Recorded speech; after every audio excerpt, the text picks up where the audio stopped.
वादग्रस्त अभिनेता कमाल खानवर कारवाई करण्यासाठी आता जोरदार प्रतिक्रिया येत आहेत। आक्रमक भूमिका घेतली जाते। कमाल खानच्या विरोधामध्ये संताप व्यक्त होताना पाहायला मिळतोय।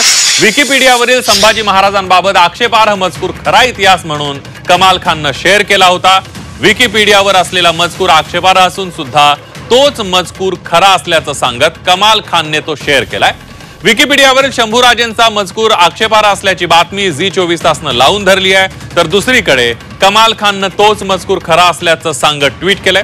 त्याने विकिपीडियावरील माहितीची सत्यता न पडताळता माहिती ट्विट केली आणि त्यामुळे कमाल खानवर सरकार कारवाई करणार का याकडे आता सर्वांचं लक्ष लागलेलं आहे। जो हे होता ते विकिपीडियामध्ये आलेलं होतं स्टेटमेंट, त्यानंतर ते आज परत टाकण्यात आलेलं आहे। त्याला गेम्स लिंकचे संदर्भ पण देण्यात आले। प्रचंड संताप व्यक्त करण्यात येतो शिवभक्तांना। नाही, त्याच्यावर कारवाई करण्यासाठी मी सुद्धा प्रयत्न करतो। कमाल खानच्या यावर सुद्धा कारवाईची मागणी होती। कारवाई केलीच पाहिजे। नालायकावर जे जे केस घ्यायचे ते आदरणीय मुख्यमंत्र्यांनी त्या संदर्भात गृह खात्याला आदेश दिलेले आहेत। अशा पद्धतीच्या कपाळकरंट्यांना, अशा पद्धती जिहादी मानसिकतेच्या लोकांना आम्ही आमच्या महाराष्ट्रात काय थारा देणार नाही। त्याला एवढेच बडबडायचं असेल तर त्याच्या अब्बाकडे पाकिस्तानकडे निघून जावं। इथे ती आम्हाला घाण नको म्हणून पोलिसाची कारवाई करतील। उरलं सुरलं काय अंडी असतील ते बाहेर आल्यावर आम्ही नीट करू।